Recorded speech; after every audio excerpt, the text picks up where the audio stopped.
Good morning, students. Today we will discuss about the topic of unit kinematics, that is motion on a straight line. हमने last class में discuss किया है one dimensional motion. One dimensional motion ही हमारी motion on a straight line ही example होती है one dimensional motion का. मीन्स एक लाइन पे जो भी स्ट्रेट पाथ में जो भी हमारी मोशन होती है किसी भी ऑब्जेक्ट की, उसको हम बोलते हैं motion on a straight line. Okay, today's key points are position, motion, distance and displacement. Today we will discuss about all these topics: position, motion and distance and displacement. अब पोजीशन क्या होती है, हमने फर्स्ट क्लास में discuss किया था. Position क्या होती है आपको पता है. Each and every object has its place. मतलब कोई भी ऑब्जेक्ट है इस वर्ल्ड में, उसके पास अपनी क्या है, प्रॉपर प्लेस है, जिस प्लेस पे वो एग्जिस्ट करता है.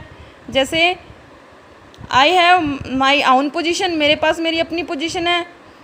ए fan is rotating in its own position, मतलब फ़ैन के अपनी पोजीशन में है. मतलब ये पेन है, ये भी अपनी पोजीशन पे है.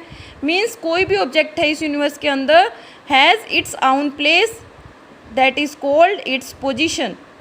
ओके, पोजीशन क्या होती है, किसी भी ऑब्जेक्ट की जो प्रेजेंस की जो प्लेस होता है, प्रेजेंस जहाँ उसकी एग्जिस्ट करती है, उसको क्या बोलते हैं, उसकी position. Okay, now the term is motion. Motion क्या होती है, when the position of object changes with time then it is said to be in motion. मैंने आपको पहले ही बताया था मोशन क्या होती है. जब अगर किसी भी ऑब्जेक्ट की मोशन टाइम के साथ चेंज हो रही है तो मीन्स वो ऑब्जेक्ट क्या है, मोशन में है. सपोज हमारे पास क्या है, एक स्ट्रेट पाथ है, यहाँ पे हमारा कोई भी ऑब्जेक्ट है. Okay, t is equal to 0 time पे ऑब्जेक्ट यहाँ पे था. ठीक है, जब t is equal to 2 second हुआ, ऑब्जेक्ट ने अपनी पोजीशन क्या कर ली, चेंज कर ली. ऑब्जेक्ट यहाँ पे आ गया मूव करके.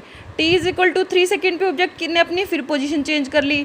4 सेकेंड पे चेंज कर ली. Means with respect to time the object is changing its position. It means the object is in motion. तो मोशन क्या होती है, when the position of object changes with time then it is said to be in motion. Means the object is moving on the straight path and we can say that the object is in motion. Okay, अब position को हम कैसे define करेंगे, मतलब हर object की अलग, जैसे हम अलग अलग साइड से हम जैसे उसको ऑब्जर्व करते हैं तो अलग अलग पोजीशन होती है. जैसे मेरे लिए इस पेन की पोजीशन अलग है, आपके लिए अलग है. मीन्स हर ऑब्जेक्ट की अपनी अलग पोजीशन होती है with respect to the observer. Different observer have different position. Okay, position can be different for different observer. Suppose ये हमारे पास कोई टावर है, ठीक है, इस हाइट पे है. ए ऑब्जर्वर यहाँ से इसको ऑब्जर्व कर रहा है, बी ऑब्जर्वर यहाँ पे है, सी यहाँ पे है. तो ए ऑब्जर्वर से इसकी डिस्टेंस कितनी है, 4 मीटर. बी ऑब्जर्वर से इसकी डिस्टेंस है 3 मीटर एंड सी ऑब्जर्वर से इसकी डिस्टेंस है 5 metre. So position can be different for different observer. Position same नहीं हो सकती, डिफरेंट ऑब्जर्वर के लिए डिफरेंट होती है. This is all about the position and motion. Position क्या होती है, किसी भी ऑब्जेक्ट की एग्जिस्टेंस को हम पोजीशन बोलते हैं. मोशन क्या होती है, अगर वो पोजीशन टाइम के साथ चेंज हो रही है, it means the object is in motion. जैसे हम एग्जांपल लेते हैं, object a t is equal to 2 second पे यहाँ है, 3 सेकेंड पे यहाँ पे अपनी पोजीशन चेंज करा है, 4 सेकेंड पे यहाँ पे है. तो मीन्स द ऑब्जेक्ट टाइम के साथ साथ टाइम इंक्रीज हो रहा है, उसकी पोजीशन भी क्या हो रही है, चेंज हो रही है, और उसका डिस्टेंस ट्रेवल्ड भी क्या हो रहा है, इंक्रीज़ हो रहा है. अगर हम डिस्टेंस और टाइम के बीच में ग्राफ बनाते हैं तो टाइम भी क्या हो रहा है, इंक्रीज़ हो रहा है, और डिस्टेंस भी क्या हो रही है, इंक्रीज़ हो रही है. टाइम 2 सेकेंड पे उसने इतनी डिस्टेंस ट्रैवल की, यहाँ पे 3 सेकेंड पे उसने इतनी डिस्टेंस ट्रैवल की. जब हम ग्राफ प्लॉट करते हैं तो स्ट्रेट लाइन, इस ग्राफ के बारे में हम बाद में डिस्कस करेंगे. पहले आप इतना ही समझो कि पोजीशन एंड मोशन क्या होती है. Distance is our next topic. Okay, now the topic is distance. Distance क्या होता है, total length covered by the particle या फिर object in A time interval. Distance को ही हम क्या बोल सकते हैं, पाथ लेंथ. डिस्टेंस या फिर पाथ लेंथ सेम होता है, क्या होती है, distance total length covered by A particle in A given time interval. ये तो आपको पता ही है डिस्टेंस क्या होती है, टोटल लेंथ जो भी पार्टिकल कवर करता है गिवन टाइम इंटरवल में। ओके, सपोज यहाँ पे हमारा कोई पार्टिकल है ए से बी तक की उसकी क्या है डिस्टेंस 3 किलोमीटर, ठीक है, और बी से सी तक की उसकी डिस्टेंस है 4 किलोमीटर। तो टोटल डिस्टेंस कितनी हो गई यहाँ से ए से सी तक, means total path covered by A in A time interval, means total path कितना कवर किया 3 किलोमीटर प्लस 4 किलोमीटर क्या हो गया 7। ओके, तो टोटल डिस्टेंस क्या होती है, path length covered by the object in A time. Okay, अब क्या होता है हमारा, एक कंसेप्ट होता है डिस्टेंस और एक होता है डिस्प्लेसमेंट। ओके, अब डिस्प्लेसमेंट क्या होता है, displacement it is a kind of shortest distance. ये भी एक तरह का डिस्टेंस होता है, लेकिन इसकी एक कंडीशन होती है कि कौन सा डिस्टेंस होता है, सबसे शॉर्टेस्ट डिस्टेंस होता है 2 पॉइंट्स के intermediate. Okay, and it is the difference between initial position and final position. जो हमारा डिस्प्लेसमेंट होता है इनिशियल पोजीशन और फाइनल पोजीशन के बीच में डिफरेंस होता है। इसको भी हम मीटर और किलोमीटर में मेज़र कर सकते हैं, जो इसकी यूनिट होती है एसआई यूनिट। एसआई यूनिट क्या होती है, इंटरनेशनल सिस्टमेटिक यूनिट, जो पूरे ऑल ओवर वर्ल्ड में एप्लीकेबल होती है एसआई यूनिट। तो वो कौन सी होती है, मीटर और किलोमीटर।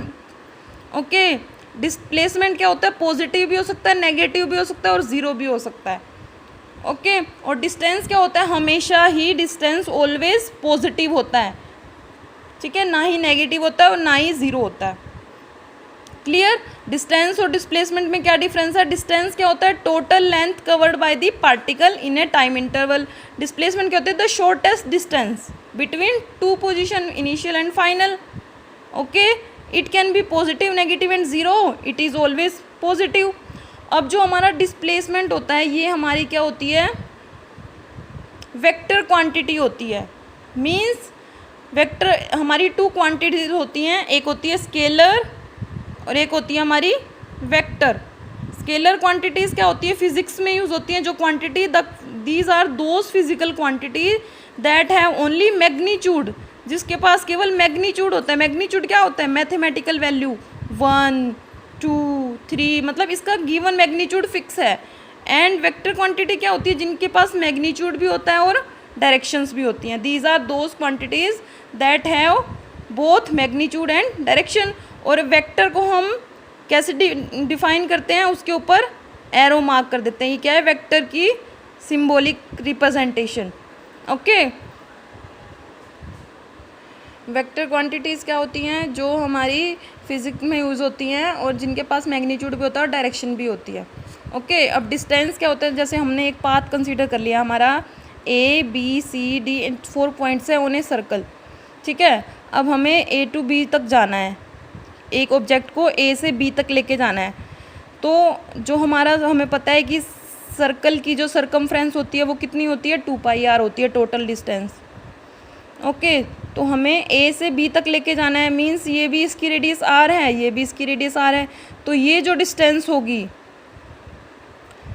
टोटल डिस्टेंस कितनी होगी इसमें A से B तक जाने में, वो क्या होगा, इस सर्कल में 4 क्वाड्रेंट्स हैं, पूरे सर्कल की सर्कमफ्रेंस होती है 2πr। तो ये क्या है, उसका 1/4 पार्ट है, 1/4, ये 1/4, ये 1/4 एंड ये 1/4। तो हमें सिर्फ A से B तक का डिस्टेंस निकालना है टोटल। तो 2πr/4 मीन्स कितना डिस्टेंस आ गया, πr/2। ये तो हमारा आ गया A से B तक का डिस्टेंस, πr/2। डिस्प्लेसमेंट क्या होगा, जब हम 8 से B को ज्वाइन कर देंगे तो क्या होगा हमारा, ये अगर हमारा 90 डिग्री एंगल है, ये R है, ये R है, यूजिंग पाइथागोरस थ्योरम, तो we will calculate the value of AB। Displacement क्या होगी, √2r। ओके, सिमिलरली अगर हम A to C की डिस्टेंस कैलकुलेट करें, ये क्या है, पूरे गिवन सर्कल का हाफ पार्ट है, तो 2πr/2 मीन्स πr डिस्टेंस होगी। और A to C की हमारी क्या होगी, डिस्प्लेसमेंट क्या होगा, ये हमारे R है और ये भी क्या है, R है। तो टोटल डिस्प्लेसमेंट कितना हो गया, R और R 2r। Okay, similarly A to D we will calculate distance and displacement. जो हमारा डिस्प्लेसमेंट होता है उस वेक्टर की जो हमारी डायरेक्शन होती है वो इनिशियल पोजीशन से फाइनल पोजीशन की साइड होती है। ए से बी जो हमारा डिस्प्लेसमेंट है उसकी डायरेक्शन कैसे डिनोट करेंगे हम, ए से स्टार्ट करेंगे initial position to final position. जो हमारी स्केलर क्वांटिटीज़ होती हैं उसके एग्जांपल होते हैं जैसे मास क्या होता है, किसी भी ऑब्जेक्ट का मास है 40 kg, तो इसकी कोई डायरेक्शन नहीं होती, तो ये स्केलर क्वांटिटी। लेंथ कितनी है 10 मीटर, तो ये भी क्या है स्केलर क्वांटिटी। टाइम क्या है 5 सेकेंड, तो ये भी क्या है स्केलर क्वांटिटी। मास, लेंथ, टाइम, जो हमारा टेम्परेचर होता है जो हम डिग्री सेल्सियस में मेजर, ये सब क्या है बहुत फिजिकल क्वांटिटीज़ आप पढ़ोगे फर्स्ट यूनिट में। ओके, और वेक्टर क्वांटिटीज़ क्या होती हैं जिनकी मैग्नीट्यूड भी होता है एंड डायरेक्शन भी होती है, जैसे force, acceleration, velocity. Okay, speed हमारी होती है स्केलर, वेलोसिटी होती है हमारी वेक्टर। ओके, ये सब हमारा नेक्स्ट चैप्टर है vector, motion in a plane. This is all about the distance and displacement. In next class, we will discuss about speed and velocity. Thank you.